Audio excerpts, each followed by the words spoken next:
کیا خدا کا وجود ہے یا نہیں؟ یہ والا سوال بہت ہی زیادہ لائکڈ ہے، 2000 سے زیادہ لوگوں نے لائک کیا ہے۔ Do you believe in God? If yes then is it formless اور not? Do you believe in any religion? اس کا جواب بھی بڑا سیدھا ہے، نہیں۔ میری رائے میں جتنا بھی کچھ میں نے سیکھا ہے دنیا کے بارے میں، ہماری پلانٹ کی ہسٹری کے بارے میں، ایولیوشن کے بارے میں، یہ ساری چیزوں کو سمجھ کر میں نے جو انڈرسٹینڈنگ ڈیولپ کری ہے، میری رائے میں کوئی بھگوان، کوئی اللہ، کوئی گاڈ ایگزسٹ نہیں کرتا۔ کیا خدا کا وجود ہے یا نہیں؟ یہ ایک ایسا سوال ہے جسے ہر دور کے انسان نے پوچھا ہے، یہاں تک کہ ہمارے پاس اس وقت جو قدیم ترین کتابیں ہیں، یعنی سومیری تختیہ، Avesta, the Republic, Book of the Dead اور ریگ وید میں بعض اشعار میں ایک اعلیٰ ہستی کا ذکر موجود ہے جو سب کا خالق ہے۔ ریگ وید واضح توحید تو نہیں سکھاتا جیسا کہ قرآن سکھاتا ہے، لیکن اس کے ابتدائی اور فلسفیانہ حصوں میں واحد خالق کا اشارہ موجود ہے، جیسے اسلام میں اللہ کہا جاتا ہے۔ کچھ لوگ کہتے ہیں کہ خدا ہے اور کچھ لوگ کہتے ہیں کہ اگر ہے تو پھر وہ نظر کیوں نہیں آتا۔ اگر آپ ان قدیم ترین کتابوں کو اسٹڈی کریں جو ہمیں پچھلے 6000 سال کی داستان سناتی ہے، تو اب دیکھیں گے کہ اس سوال کا جواب دینے کے لیے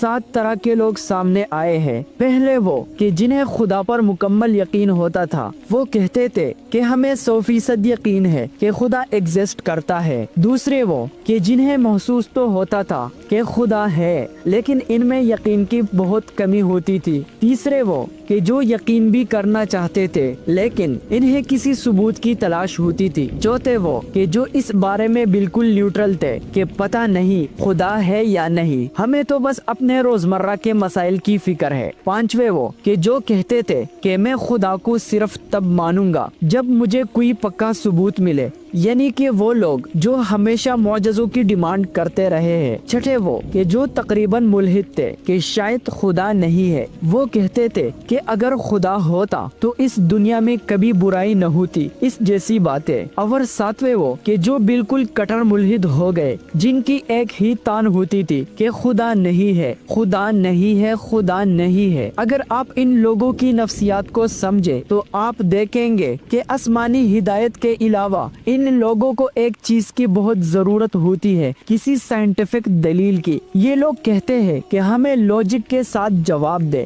سائنٹیفک دلیل دے کہ خدا موجود ہے، کیونکہ اسلام کی روح سے رب یعنی اللہ کے بارے میں قرآن کہتا ہے، اعوذ باللہ من الشیطان الرجیم، لیس کمثلہ شیء، یعنی اس جیسا کوئی بھی نہیں۔ تو پھر سوال یہ ہے کہ منطق، سائنس یا فزکس کے ذریعے اللہ کے وجود کو کیسے ثابت کیا جا سکتا ہے؟ لیکن اگر میں آپ کو یہ بتاؤں کہ ہاں، انہی فزکس کے قوانین کے ذریعے ہم اللہ کی وجودگی پر دلیل دے سکتے ہیں، تو اگر میں فزکس ہی کو بنیاد بنا کر اس کریٹر یعنی خالق کائنات کا وجود ثابت کروں، تو بعض اوقات چیزیں نظر نہ آنے کے باوجود اپنے موجودگی کا احساس دلاتی ہے۔ مثلا صبح کے 4:30 بجے پاکستان کے جنوب میں ایک بالکل مدھم سا سیارہ نظر آتا ہے جس کا نام ہے پروکسیما سینٹوری۔ اس ستارے کی ایک خاص بات یہ ہے کہ ہمارے سب سے نزدیک کا ستارہ یہی ہے، لیکن اس کی ایک خاص بات اور بھی ہے، اور وہ یہ کہ 1915 میں رابرٹ اینس نے دریافت کیا تو پتہ چلا کہ اس کی گردش بہت عجیب طرح سے ہوتی ہے، ایسے کہ جیسے کوئی اندھیکی چیز اسے اپنی طرف کھینچ رہی ہو۔ اور تمام کیلکولیشنز کرنے کے بعد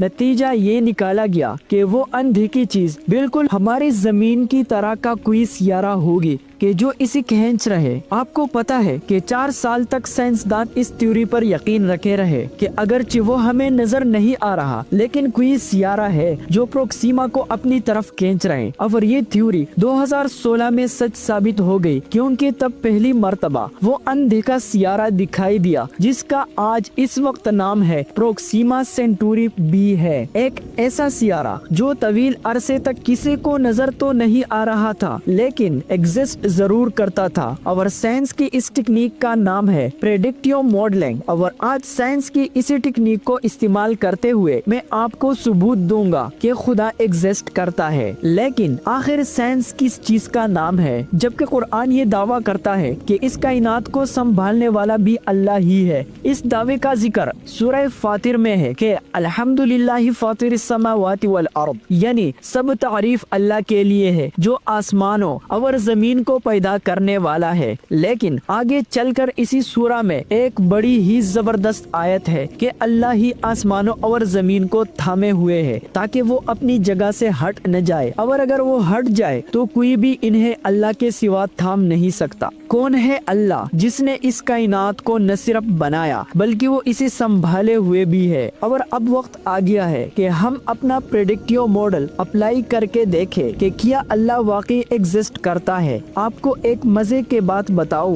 کہ ہماری یہ کائنات اور اس کا پورے کا پورا وجود کچھ مخصوص نمبروں پر قائم ہے جنہیں فزیکل کانسٹنٹس کہا جاتا ہے۔ یہ وہ بنیادی اعداد و شمار ہے جو کائناتی قوانین کو کنٹرول کرتے ہیں، اور حیرت کی بات یہ ہے کہ یہ نمبرز کبھی نہیں بدلتے۔ ان میں سب سے مشہور مثال ہے سپیڈ آف لائٹ، جو خلا میں ہمیشہ ایک ہی رفتار سے سفر کرتی ہے، 299,792,458 میٹر فی سیکنڈ، نہ زیادہ نہ کم۔ اسی طرح ایک اور مستقل قدر ہے گریویٹیشنل کانسٹنٹ۔ یہی وہ طاقت ہے جو سیاروں کو اپنی مدار میں رکھتی ہے۔ پھر ایک کائنات کے پھیلاؤ کی رفتار جسے ہبل کانسٹنٹ کہتے ہیں، جو تقریباً 73 کلومیٹر فی سیکنڈ فی میگا پارسیک کے حساب سے کائنات کو وسعت دے رہی ہے۔ اسی طرح ایک طاقتور فورس ہے الیکٹرو میگنیٹک فورس، جو ایٹم میں الیکٹران اور پروٹون کو ایک دوسرے سے باندھے رکھتی ہے۔ اس کا تعلق فائن اسٹرکچر کانسٹنٹ سے ہے جس کی قدر تقریباً 1/137 ہوتی ہے، اور یہ بھی کبھی نہیں بدلتی۔ یہی فزیکل کانسٹنٹ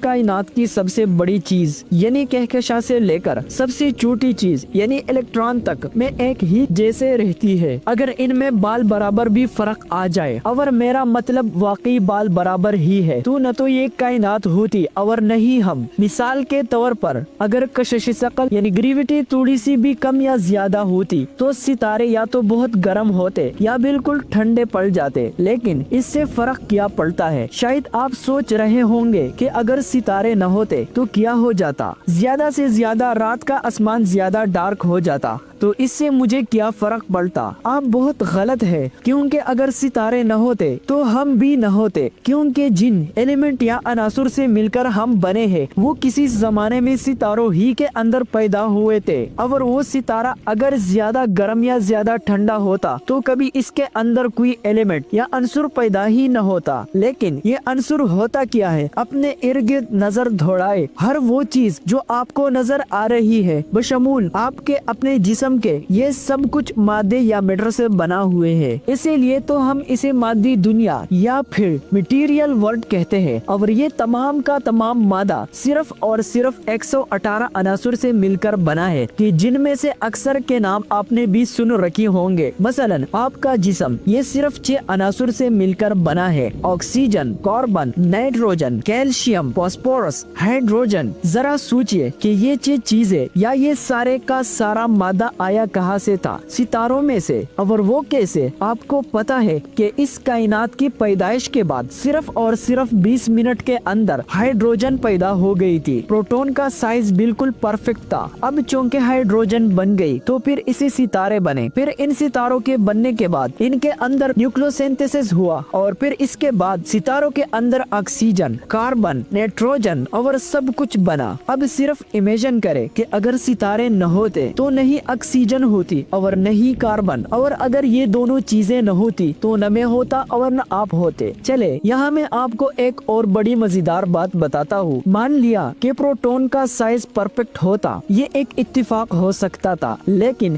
اس کائنات کی 4 بڑی طاقتوں میں سے ایک طاقت الیکٹرو میگنیٹک فورس اگر اس نمبر سے ذرا سی بھی کم یا ذرا سی بھی زیادہ ہوتی تو کبھی ہائیڈروجن آئٹمز مل کر ایک مالیکول تک نہ بنا پاتے، اور اگر مالیکولز نہ بنتے تو یہ کائنات سوائے ایک بڑے سے بادل کے اور کچھ بھی نہ ہوتی۔ یہ تمام نمبرز بالکل پرفیکٹ اور ایک دوسرے کے ساتھ پرفیکٹ بیلنس میں ہے، اور مزے کی بات کہ یہ اپنی اپنی جگہ سے ٹلتے بھی نہیں۔ یوں لگتا ہے کہ اس پوری کائنات کو صرف اور صرف ایک مقصد کے لیے ڈیزائن کیا گیا تھا، زندگی کی پیدائش کے لیے۔ یہ ساری بات کرنے کے بعد پریڈکٹیو ماڈلنگ ٹیکنیک کے ذریعے ہمارے پاس 2 ہی پوسیبلٹیز بچتی سمجھتی ہے۔ پہلی یہ کہ یا تو بے شرموں کی طرح کہہ دیا جائے کہ یہ سب کچھ صرف اور صرف ایک اتفاق تھا، یا پھر مان لیا جائے کہ کوئی اندیکھا ہے جس نے ان تمام نمبرز کو پروکسیما سینٹوری کی طرح کسی طاقت نے اسے قابو میں رکھا ہوا ہے، فاطر السماوات والارض، کہ جو اس کائنات کو تھامے ہوئے ہے تاکہ یہ اپنی جگہ سے